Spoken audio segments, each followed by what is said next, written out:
Alright guys, welcome back to the channel, welcome to another video. We're doing one of these a little bit different today, and we're taking my boy Super Vegeta into the Fighting Legend Vegeta event, and the way we're doing this is post-commed. It's cut down to pretty much every other turn because he is on the second rotation, so it's going to be every 2 turns until we get to the SSBE phase where that is just going to play out like fully. You know, that's when shit gets real.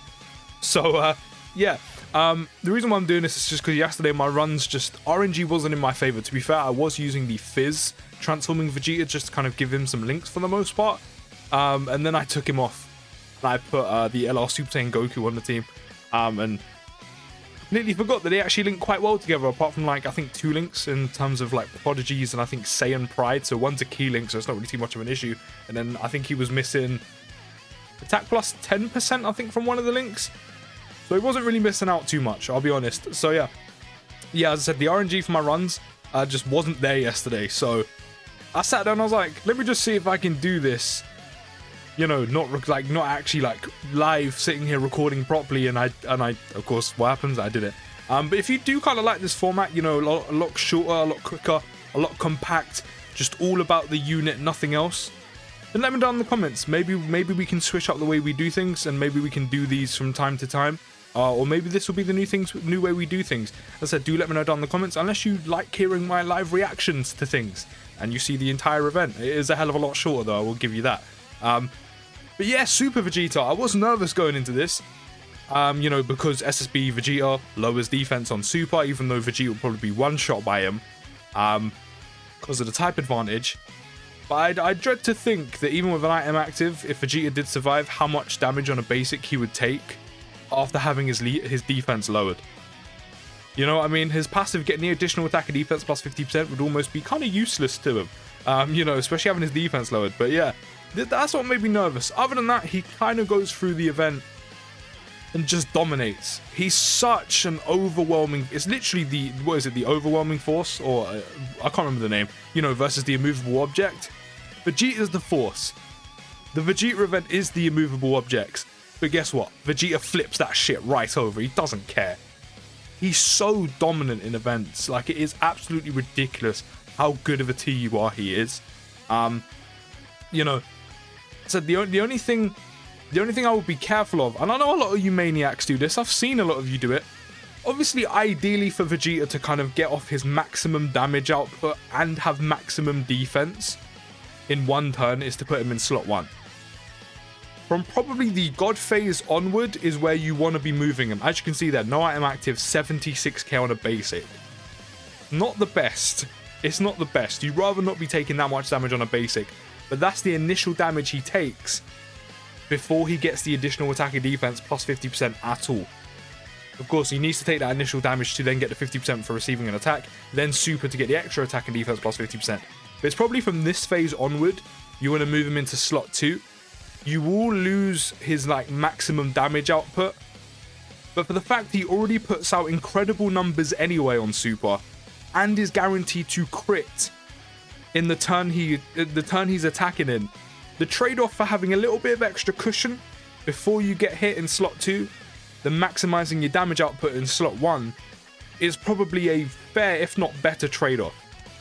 Because as I said, you already have the built-in crit on all the attacks you do, so even if you have dupes in him, if you get an additional, you're going to crit anyway. He's already putting out good damage. You don't lose actually too much.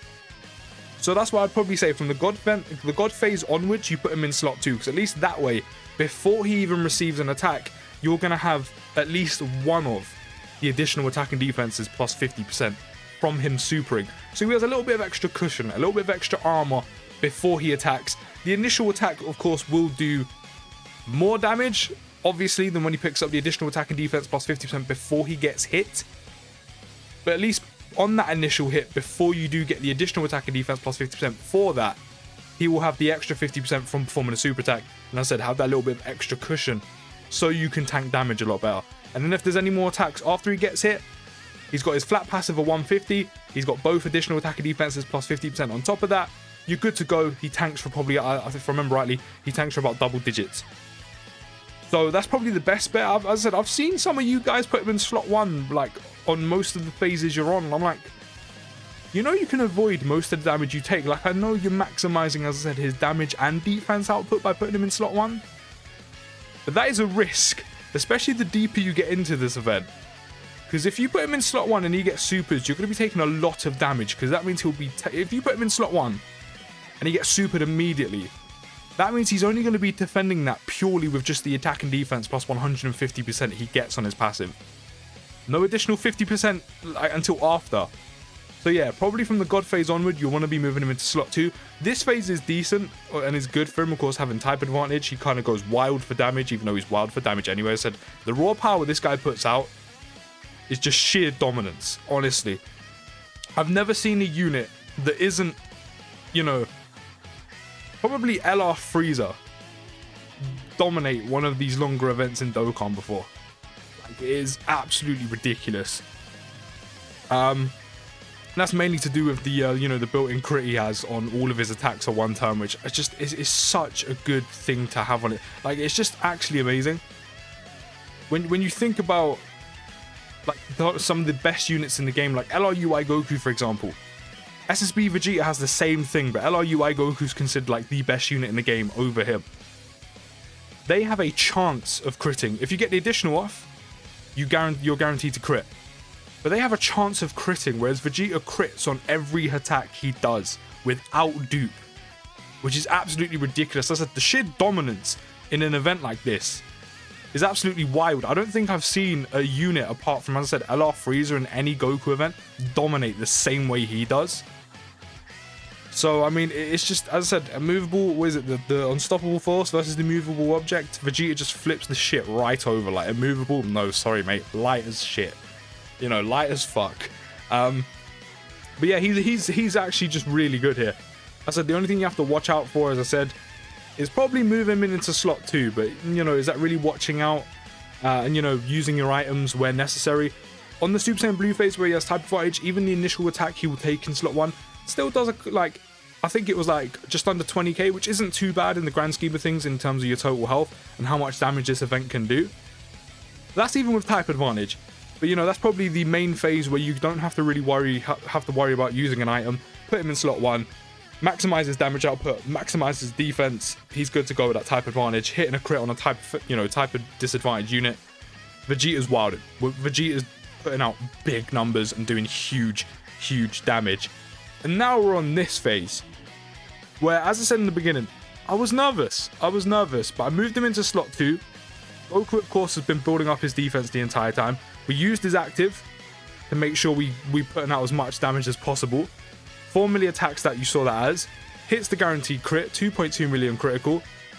We do have an item active, so if you do have a Whis active on this phase, or probably even a Snake, I have that damage reduction. After Vegeta supers, even with type disadvantage, Vegeta will tank for double digits on a basic attack from SSB Vegeta on this phase with an item active. Do remember that. So that is good. While having type disadvantage, the fact that after supering he can tank for double digits. I know there's an item active, but it is useful to know because, again, he has type disadvantage here. He literally could be one shot by a super. Luckily enough for me, he wasn't actually super attacked. But at least I know he's fine. Which, there's quite a few units in the game that if you were to put him in that second slot, have type disadvantage, they probably, even with an item, wouldn't be tanking for double digits. So it is still quite impressive. But as I said, for context, there was an item active. But at least you know he can tank that damage and not have to worry about him too much. But other than me being nervous about this phase, as I said, Vegeta is just the raw power he puts out.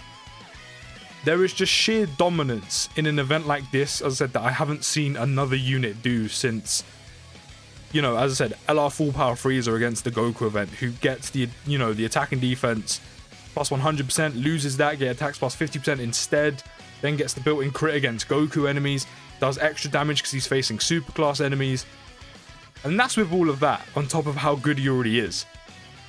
And, you know, as I said, I've never seen a unit be... It's not as dominant as Freezer, I'm not comparing them to. But I've never seen a unit put out a resemblance of dominance in an event like this. Vegeta does so much damage that at some points you don't even have to worry about the fact that he isn't the most defensive unit. His defense isn't bad. But he does so much damage sometimes, you don't even have to worry about his defense. Like, I just surrounded him full of a team full of stackers, and he was fine. He was fine. Everyone else was, like, obviously bulking up throughout the entire event. I didn't even notice sometimes that essentially he had the lowest defense out of everyone. I said, he does so much damage and is so dominant with the raw power he puts out on Super. That for the majority of the event, you don't even have to worry about him, you know, taking damage, because Vegeta will be dead.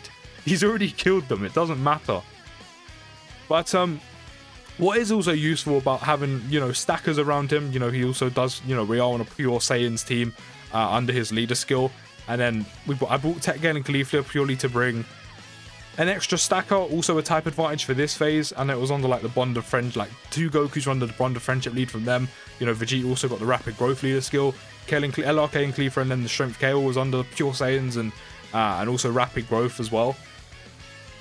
But as I said, while you're doing this much damage, for the most part, and you know you've got good defensive units around him or stackers around him, it's very easy, as you would have noticed. We had a decent amount of items left going into this final phase. It's very easy to conserve your items for Vegeta in this final phase, so you have that kind of extra coverage for the type of, you know, the type disadvantage he has against Super Saiyan Blue Evolution Vegeta.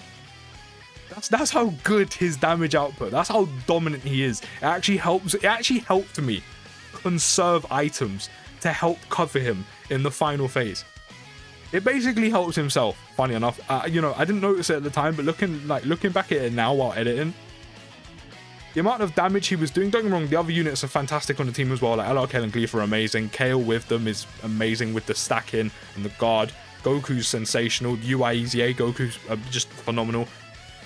But he was doing so much damage that I managed to save and conserve enough items to actually cover him for this final phase. He's such a good unit, honestly. He's easily one of the best TURs in the game. In terms of where you put him, as I said before, that's entirely down to you. You know, considering we are going to be getting the DOKKANFEST future androids very soon, and they are one of the best TURs in the game. But I have to say, no bias, because I am a Vegeta fanboy, I have to say easily Super Vegeta is one of the best TURs in the whole game. I would have to say, would I say he's better than Gohan? I don't know. I don't want to do whole like this unit's better than this one, but he is definitely up there as one of the best TURs in the game. Him and androids who are going to be on global soon are currently going to be 2 of the best TURs in the entire game. Goku and Buu ain't here yet, so I'm not even going to include them, but they're up there as well. But Vegeta, even on JP, is still up there as one of the best TURs in the whole of Dokkan. And I think by taking him in this event, it's clear to see why. But now the Vegeta event is on global, of course, I've taken him in here. I'll take units into GT Goku event as well and ESBR. But that is the video. Let me know what you think down in the comments. I'll see you in the next video, guys. And peace.